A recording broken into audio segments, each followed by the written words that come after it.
by testing and using virtual reality and serious games to try to assess vulnerable populations, and she'll be talking about some of that work here today. After that first postdoc, she moved on to a second postdoc to work with Roudaia at the University of Montreal, examining the effects of attention on multisensory processing. And now she is a scientific associate at the Rotman Research Institute at Baycrest, and she's currently interested in understanding the effects of healthy and pathological aging on perception and cognition, and in developing training tools using gaming techniques that can improve brain function in the older adult population. So really happy to have her come today to talk to the neuroscience folks from KIN, but also the Games Institute folks, and I'm hoping that we can have a great conversation afterwards about the work that you did. So thanks very much for coming. It's my pleasure. Thank you very much for inviting me. Yeah, it's really glad to have the opportunity to present to you this work. I think this is the perfect forum to really talk about this kind of study. I don't know if everybody can hear me. Yes. Okay. So just to give you a little bit of background of what motivates my research ever since my PhD, where I was looking into the effects of healthy aging on visual perception. And the motivation comes from the fact that probably you might have all seen this graph before. So this represents basically the proportion of people in Canada from 0 to age 100. And the blue lines here is where we were in 2009. And then the dark blue line over here shows you the proportion of people, basically where the population is going to be at in only 20 years. So all of this area here is going to be the surge of older adults. So the baby boomers aging, but also all of us sort of living longer. And so we're living in times where basically if you're 65 years old, your life expectancy at how much you're expected to live after 65 is 18 years for men, 21 years for women. So that's a long time. And how you spend those years is really going to be affected by sort of your physiology, but maybe there are other things that we can do to ensure that we're actually living well. So here's an example of a 75-year-old. He's my uncle. He's currently working his post-retirement job 40 hours a week, installing AI robots in factories. So he would be an example of a really successful aging person. Like if you think of an average 75-year-old, you don't really think of, a person like him. You might think of somebody more like my grandmother who unfortunately got dementia, and she spent the last 5 years of her life in a long-term care setting. And that was during the time when I was doing my undergrad. And it really affected sort of my course of research because I could see her and all the other people in the long-term care center spending the whole day waiting for somebody to come out of the elevator. And that was the most sort of exciting thing that she had going for her during the day. And at the same time, we had budget cuts where the person who was doing the physiotherapy with them disappeared, so on and so forth. So the number of people who are going to be older and living for a very long time in their 70s and 80s and 90s is going to be huge.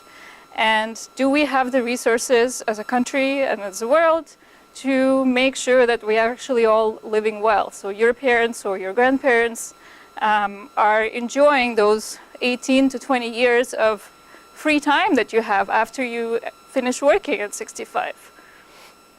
So one of the challenges, of course, is that to be living healthy, we're all faced with an aging brain. So these red areas here show you basically the atrophy that you have in your gray matter. It's about 2% per year in these areas. So this is not something that potentially we can do something about. The brain is going to be aging. We also know that there's large sort of functional connectivity in the brain that's also changing. And then also the properties of single neurons. So this is a single neuron of a monkey, a young monkey that likes to see vertical orientation. And you see how it's really well tuned. When you show it a vertical line, it really responds a lot, and it doesn't respond to horizontal lines. This is an example of an older neuron. It's losing its tuning and its connectivity. So as you get older, your brain just becomes noisier and responds to everything without sort of distinguishing things. So just simply understanding somebody talking in noise or perceiving an object in a cluttered scene becomes more difficult to your older brain because of all of these sort of neurophysiological changes that are going on. So if you look at this picture, it kind of looks bleak. However, in the last sort of several years of research has shown that the aging brain is not sort of just going downhill. There are actually a lot of things that we can do to improve or prevent the decline in the function of your brain. So this is a classic paper by Robert Sekuler, Carleen Ball in 1986, published in a, it's a 4-page paper, but where they're showing, see over here, basically this is your error rate as a function of eccentricity of you detecting a face in the periphery. And if you're a younger person, you're having little errors. If you're an older person, you're actually very much affected by the situation if you have distractors surrounding that face that you're trying to detect. So this effect is huge in older adults, the ability to extract information when you have a lot of visual clutter. But what they showed is actually if you bring back those older adults 5 days in a row and you make them practice this really boring task of detecting the same face and the same stimuli over and over again, older adults improve their performance. And they even brought back these older adults a week and a month later, and their performance retained. So they've shown since then, we've seen many studies going in the direction of, can we create some training tools, effective training, brain training paradigms that could be targeted to particular functions that we know or that we're researching and finding out that they are affected in aging. So this is an example of a tool that Jocelyn Faubert implemented in the lab. So here you have basically a task where 4 of these balls are going to be highlighted, and then all of them are going to move randomly across, and you have to track 4 out of 8. It's kind of a fun game, and what he's showing is that you can, by practicing this, you can improve your perceptual cognitive ability, and you can also transfer that ability to other tasks that are not related to the one that you're training. And what's exciting is that he's showing that you can actually train an older person in the same effective way as a younger person can train. And there are many other sort of domains where people are looking into training older adults in terms of their cognitive function, their motor function, or their perceptual function, and also the intersection of these things together. So I think the people in this room, brain scientists, hashtag bad stock photo of my profession, and game researchers, the same hashtag, working together, I think can have, there's a huge potential in developing some really effective training tools and interventions, because we sort of brain scientists on our side can research how does aging affect the brain, what is it in particular that's declining, because not everything declines uniformly. Some things get worse, but other things don't. And so we can actually, and it's not true that you can just play a game and then everything in your brain improves. That's not the case. So we need to figure out what is it that's wrong in a particular person or a particular group of people, and we need to also figure out how do we make that function better. And we, as sort of neuroscientists, can only do it in a very boring, controlled lab way. And although if we pay our participants enough, they will come back and train in the lab, it's not really scalable, But if we work together with game researchers, we can gamify these training tools and actually make it entertaining so that everybody and their grandmother and their grandfather would actually want to play these games, and not necessarily starting when they're 70 and 80, when they're already already sort of far gone.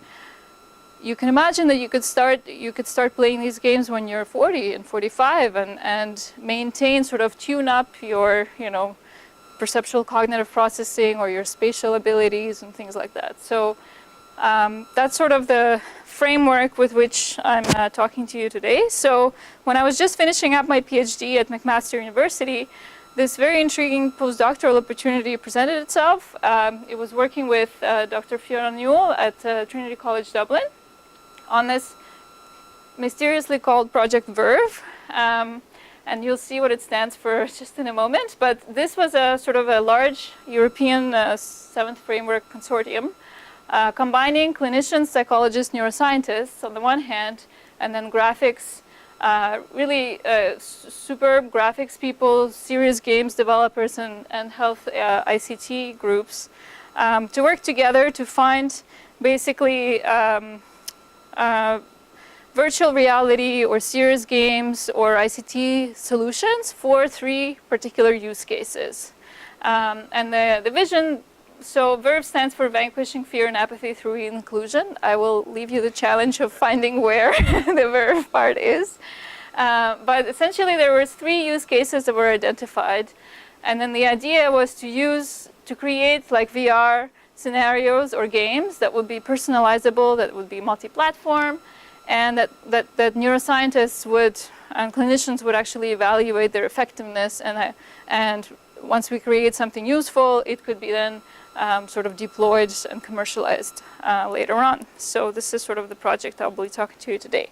So my work was concentrating on the use case that's a fear of falling.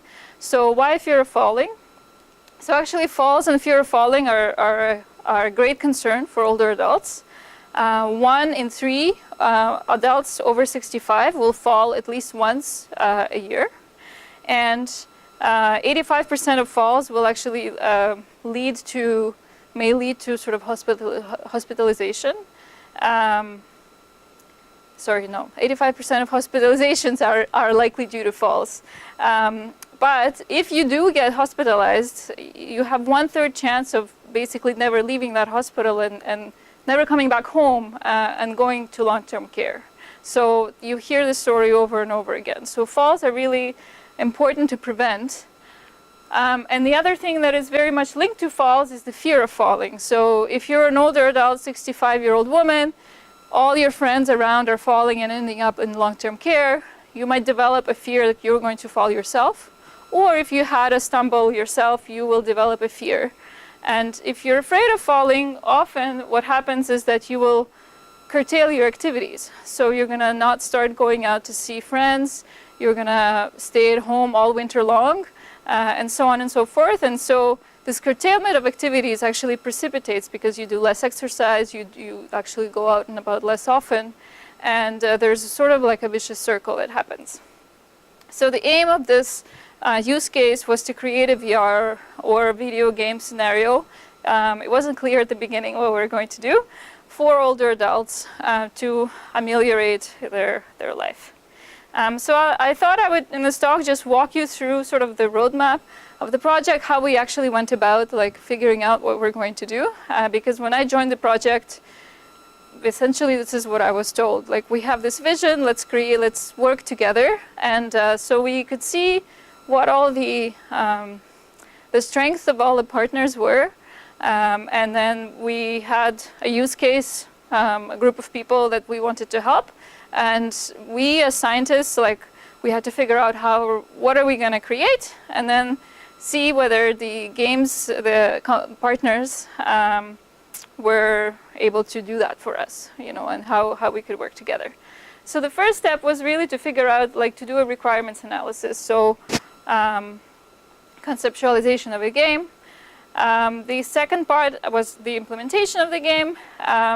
And we also implemented 2 control versions, and I'll explain why. And then we also conducted an intervention study where we evaluated various aspects of the game and the effect it had on the participants. So in terms of conceptualizing the game, basically the question is, we have to figure out, what kind of solution that we've come up with is going to be taken up by older adults, and also can the older adults who are experiencing the fear of falling, can they tell us something that we can use? So the first step was to really, we went out and we saw a group of older adults in the church, and we had a focus group, and we had prepared some set of questions. We wanted to know sort of what are some of the causes and circumstances of their fear of falling, and questions surrounding that. So I've just summarized some of these things here. So we asked them, when are you most worried about a fall? And they were saying things like in bad weather, when I'm rushing. What things in the environment will affect you? And so people said things like bad sidewalks, crowded streets, and bicycles on footpaths. And some people mentioned street advertisements that, you know, if you're on a bus stop or you're walking, sometimes they're moving advertisements. We don't have that many of them in Canada, but in Ireland it's more common. So actually it's known that motion perception changes with aging, and older adults have difficulty actually ignoring sort of moving, suppressing distracting information. So this motion actually made a lot of sense, and it was really cool to hear people actually mention it. Do you restrict your activities because of fear of falling? They said that they mostly keep to their own neighborhood, but will venture out if it's necessary. And so what are some of the psychological aspects that affect the fear?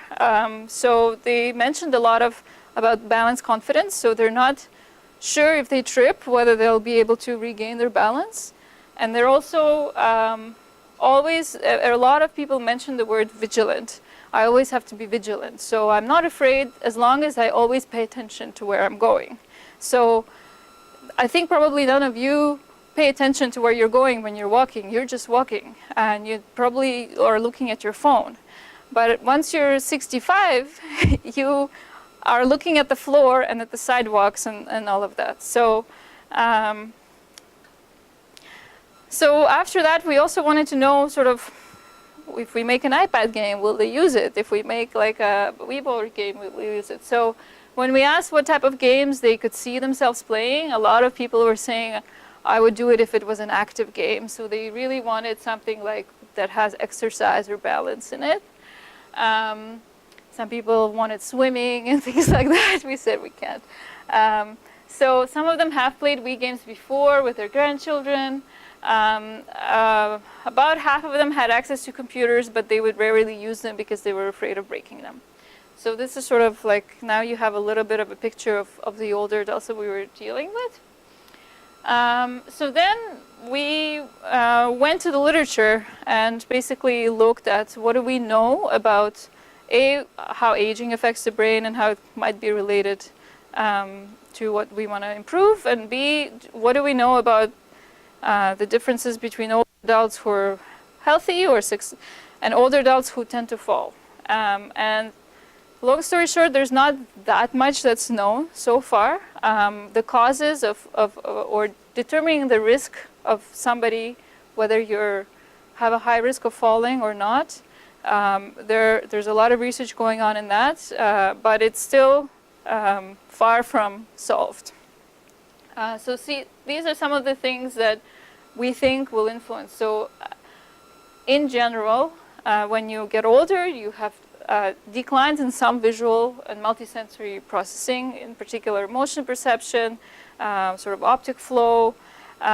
There's also another thing that really is affected by aging is your spatial cognition, so your spatial memory. So that's related to the hippocampus. So it's your ability to like navigate around the world. That's partially probably why people actually avoid, older adults tend to avoid unfamiliar places. They feel more uncomfortable in them than younger adults because their brains are just not as good at finding their way around. And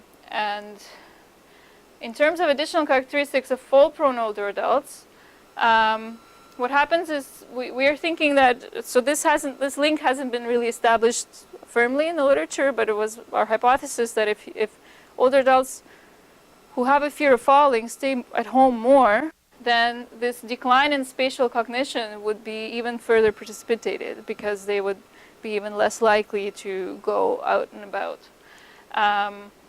there's a lot more research looking into the links between sort of a person's gait and their balance and the risk of falling. So people are showing differences in sort of gait variability, step-to-step variability, and things like that. They also have worse executive function, so ability to multitask, things like that, as well as changes in multisensory integration and changes in where they look when they're walking. So there's a whole bunch of things that changes with aging. And we had to sort of narrow down what we could do and what we would target. So together with sort of the focus group answers and the survey of the literature and scratching our heads, oh, sorry, I forgot this part. So we also looked at, okay, we're going to create a game to help these people. We looked into what has already been done and what's the most successful intervention out there that exists for older adults who have a high risk of falling. And non-surprisingly, a lot of those interventions involve balance training, so overall sort of physical activity and balance training. When you improve your sort of balance control, you improve your balance confidence, and that reduces fear of falling, also reduces risk of falling. And then there's growing sort of trend of looking at cognitive motor dual task activities. So I'm talking about like, so in this particular study, they basically had people, the nurse or the exercise person would yell out, they were standing in a square and then different color squares around, and your trainer would yell out the color of the square you had to step into, and then they would step into that color and then back. And then basically they did this in a rhythmic fashion. So that was the study, and they found that this type of activity, it's cognitive because you have to pay attention to what they're telling you. You have to look, you have to control basically where you're going to be stepping. And that requires cognition, and that becomes harder for older adults. So this had a beneficial effect. So we tried to put all this together, and we said, okay, our game should address the lack of balance confidence through the use of, for example, the Wii board. So we decided to go with the Wii Balance Board because one of the other factors is that we wanted this intervention to be able to be deployed in people's homes or in like long-term care centers. So a lot of other research, really interesting research is happening with treadmills, and we just decided not to go the treadmill route because it's just much less affordable than a Wii Balance Board. So we wanted to address balance confidence. We also wanted to engage their spatial cognition as a way to counteract the potential effects of this activity restriction that might be going on, and also social isolation. And we also wanted to stimulate the perceptual system. So in terms of that vigilance component that was mentioned in the focus groups, it's really a question of basically being able to process the visual scene, the audio-visual scene, as you're walking. And that really is a function of your perceptual system, attention and perception together. All right. And finally, we also looked into what are the components to design the game to ensure that the game is actually transferable. So a lot of training paradigms create sort of a training tool, and you train on that, and then you see if, so you improve a lot on that game, but then you have, when you test the person in a different setting, you see very little transfer. And then so in this article, Green and Bavelier address sort of what are some of the components in research. They do a lot of work in video games. What are some of the components that they've identified that seem to basically promote generalizable learning and transfer to other tasks? And so these were things like progressive task difficulty. You have to ensure that you start at an easy point and you progress along.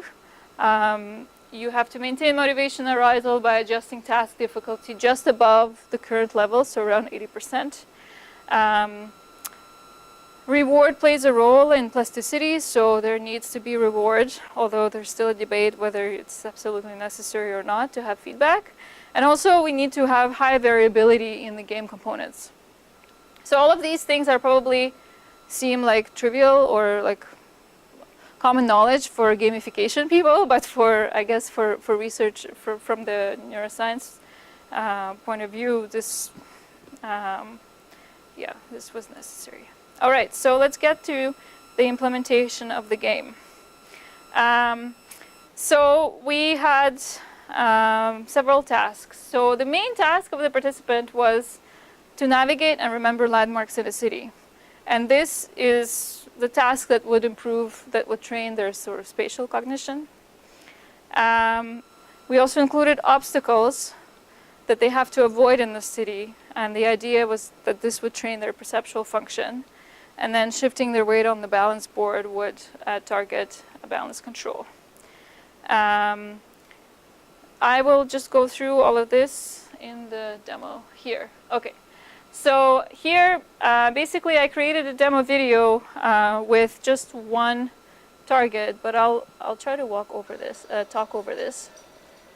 Oh no. Oh yeah. Okay.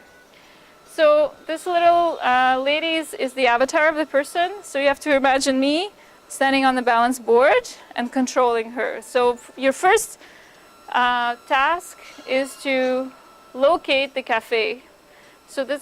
So in the actual game, they had 4 targets that they have to locate. So after the cafe, they'd have to go see the pharmacy, they'd have to see the bank, and so on.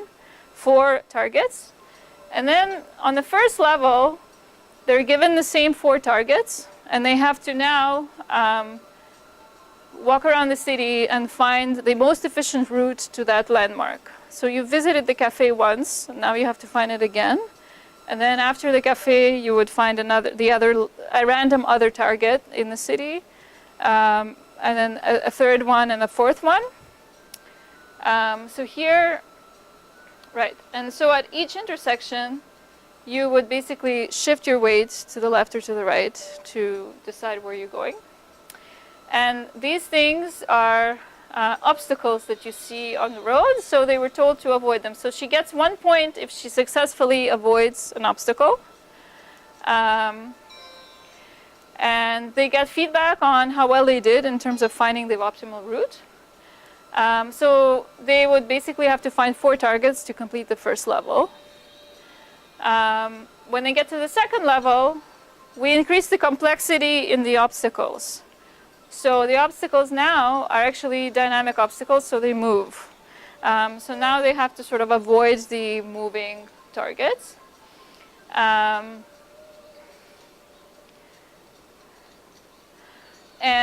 I mean, here I'm navigating with the keys, but you'll see another video of an older adult trying to navigate.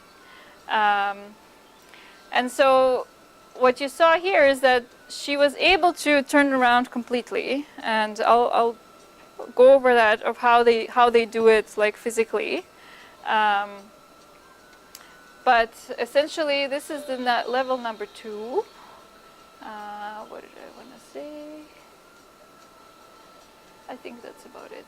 So then there will be level 3, and you'll see, I guess, I think that'll be just right now. So they took about like 5 minutes to do a single level. And so what you can see also is that we provided them sort of a top-down view of the city and an arrow that shows where they're going. In level 3, basically they have static obstacles, which could be like puddles or cracks in the pavement, and these moving objects, plus the pedestrians that are walking around. And that's about it.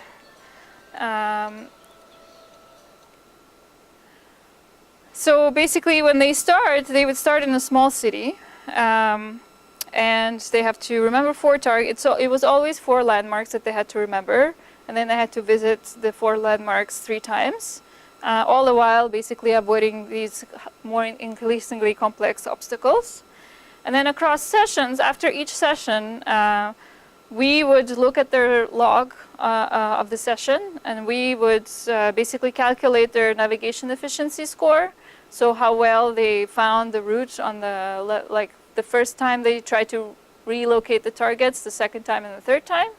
And if at the third time that they had to find the cafe again, they were like 80% efficient, basically 80%, 80% efficiency score, we would increase the size of the city for their next session. But if they weren't able to remember the location of these targets, we would leave them at the same level of the city, size of the city. And so across basically sessions, they would increase the size of the city.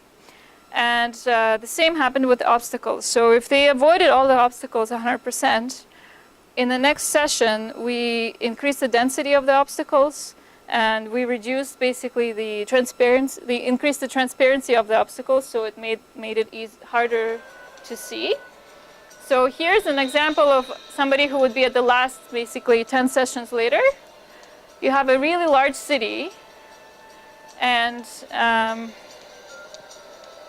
will just skip. So you might have not seen, but basically that's an obstacle here. It's really low contrast, and it's very hard to see. So we reduced the visibility of the obstacles and increased also how many of them there are. So, so that really made it sort of more difficult as they progressed. So now I wanted to, basically this is an image of the Wii board, sort of balance board that they were using. So we put, this is called a Zimmer frame in Ireland, basically a walker in front in a mat, and then they were standing in front of like a screen sort of this size, about 1 meter away. So in terms of designing this interface, we had a lot of kind of decision points. So how do we actually make the person walk? And how do we, if we're going to include sort of the spatial cognitive component, should they have controllers in their hands as well, and so on. And so we had a lot of discussions with the video games, the serious games company, Testaluna, and they had a lot of really great input here. So I will just show you, I guess, with the tutorial.